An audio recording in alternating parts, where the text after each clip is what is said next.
السلام عليكم ورحمة الله وبركاته وسلامتين دمانتين با ودن كدبديس يقوديس ميل كستو جوجتان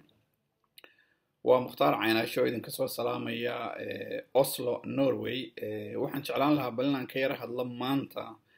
arrimo yaroo gaara oo ku saabsan magaalada muqdisho iyo xaaladeeda ra-iisul wasaaraha jamhuuriyadda federaalka mudane xasan cali khayre markii la magacaabay kadib tallaabooyinka uu qaaday waxaa ka mid ahaa inuu sanduuqa lacagta ka xidho gobolka banaadir sanduuqaas oo laga maamulo dhaqaalaha dowladda gobolka banaadir iyo magaalada muqdisho oo ku yaala bangiga dhexe ee qaranka su-aasha meesha taale waxa weeyaan ra-iisul wasaaraha iyo dowladda dhexe midna xaq sharciya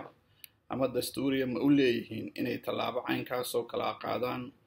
ama ay maamulaan khayraadka dabiiciga iyo dakhliga kasoo baxa gobolka banaadir gaar ahaan magaalada muqdisho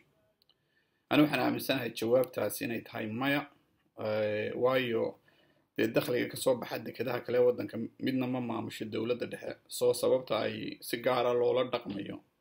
ama dowladda federaalku ay si gaara rabto inay ula dhaqanto gobolka banaadir dhaqaalaheedana ay qaadato iyadu maamusho anigu garan maayo meesha sharciga kaga taalo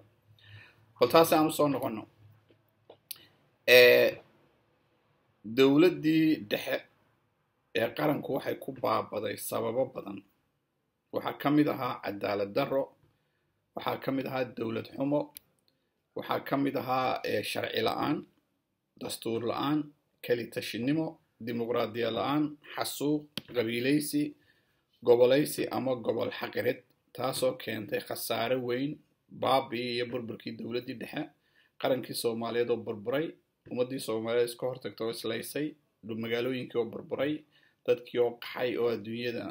daraf ilaa ka daraf u kala qaxay anigaa ka mid ah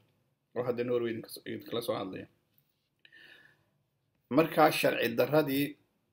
iyo dastuur la-aantii dowladdii dhexe ku dhaqmi jirtay in hadda ay dowladda federaalku horseedo oo ay cadaalad darradii bilowdo sharcigiina la iska baalmaro amarku taaglays iyaana kaa xoog weyna ay arrinta noqoto taasi waxaan u arkaa inay tahay dhib weyn oo aan loo baahnayn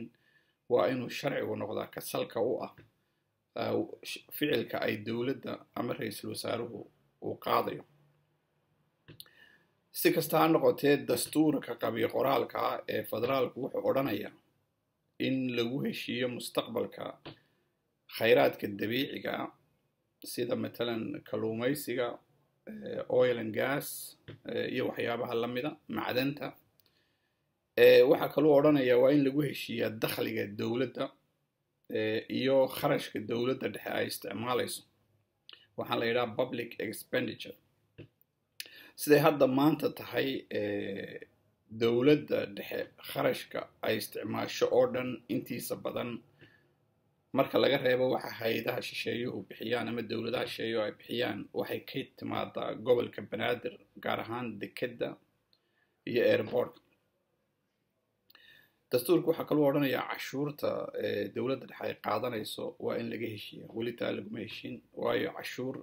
ay dowladda dhexe ka qaado gobolada ma jirto oo aan ahayn gobolka banaadir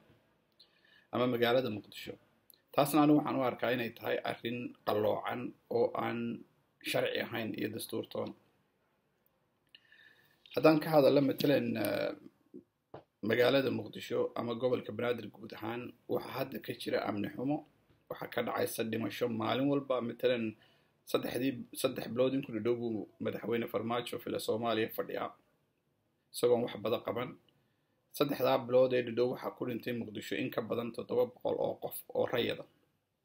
iyo wasiirkii u dambeeyay allaha u naxariistay shalay lagu dilay magaalada muqdisho waxaa maalin walba ka dhaca dhaawac waxaa ka dhaca dhac waxaa ka dhaca caruurtii muqdisho deganayd ee ku dhalatay oon waxbarasho haysan caafimaad haysan dayacan waxaa ka jirta maamul xumo waxaa ka jirta cadaalad darro waxaa ka jirta dimuqraadiyad la-aan oo dadka soomaaliyeed ee muqdisho degan ama gobolka banaadir isma xukumi karaan qofkay doonaana ma dooran karaan dowladda federaalka ayaa odhanaysa annagaa idiin doorayn مثلا waxa la yidhaha had iyo goor Soomaaliya doorasho kama dhacayso waayo amnigi baa waana run oo مثلا in maanta magaalooyinka yar ama tuulooyinka yar dalka oo dhan la geeyo sanduuq ay dadku codkooda ku ridaan way adag tahay hase yeeshee magaalada Muqdisho maalintii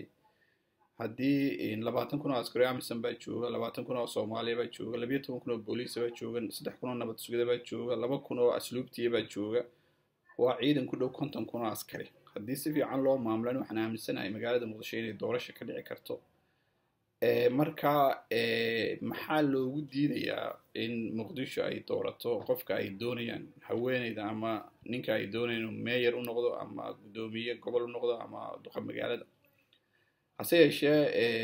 waxaynu isku raacsanahay in ujeedada dastuurka federaalka loo abuuray ay tahay in wadankii dowladnimo lagu soo celiyo dimuqraadiyad lagu soo celiyo doorasho lagu soo celiyo haddii goboladii kale aynu doorasho ka dhici karayn for whatever reason maxaa Muqdisho looga bilaabi waayay si kasta ha noqotee waxa muhiima in cadaalad iyo sinaan wax lagu wado oo burburkii iyo qayladii iyo qaskii dhacay ee cadaalad darradii sharci darradu keentay iyo dastuurka tallaabsiga laga gudbo sidaa darteed waxa habboon in magaalada Muqdisho loo daayo hantideeda oo la yiraahdo wixii ka soo baxa dekedda iyo wixii ka soo baxa airportka dawladda dhexe wixii laga siinay ha laga siiyo laakiin waa in magaalada Muqdisho wax loogu qabtaa waa in caruurta magaalada Muqdisho iskuulo loogu furaa waa in wadooyinka wax loogu furaa waa in wadooyinka loo xaqaa waa in caafimaadkooda laga shaqeeyaa waa in dadka magaalada degan wax loo qabtaa مثلا magaalada Muqdisho amnigeeda in ka badan 10 sanadood u dambeeyay dawladaha ay ka jireen magaalada Muqdisho dawladaha soo dhameeyay Xasan Sheekh ha noqoto tii Sheekh Shariif anigu ku dhex jiray ha noqoto ama kuwii ka horeeyay ha noqoto ama tan imika Maxamed Cabdullaahi Farmaajo oo madaxweynaha ka yahay midna kumay guuleysan ilaa hadda inay amniga magaalada sugto sidaa darteed miyaanay habboonayn bal in magaalada Muqdisho awood loo siiyo inay ismaamulaan ama la tixgeliyo in awoodooda dastuuriga oo ay ku maamulaan degmadooda anigu waxaan qabaa cadaalad darro yaan la wadin magaalada Muqdisho xaq dastuuriya iyo mid sharciya mid dimuqraadiyada bay u leedahay inay hantidooda maamulaan inay iyagu ismaamulaan inay dawladana soo dhaweeyaan waa waajib maadaama ay caasimadii tahay qaranka laga rabo hase yeeshee in cagajugleyn loogu daro dhimashada iyo dhaawaca gaadhaya ma aha ta u dambaysa hadalka ka soo yeedhay Xaaji Muuse Suudi Yalaxow anu waxaan arkaa inuu wax xaqa yahay Soomaali weli federaal kuma heshiin sida uu federaalkaasi noqonayna weli laguma heshiin marka su'aasha qoran ee furan si looga hadlo waa in dad u siman oo fikrado kala duwan wata ama aaminsan ha noqoto federaal ha noqoto unitary state ama dawlad mida ha noqoto wax kaste waa in dad fikradaha matalaya ay dawladda ka dhex muuqdaan cadaaladna lagu maamulaa magaalada Muqdisho aad baa mahadsantiin assalaamu calaykum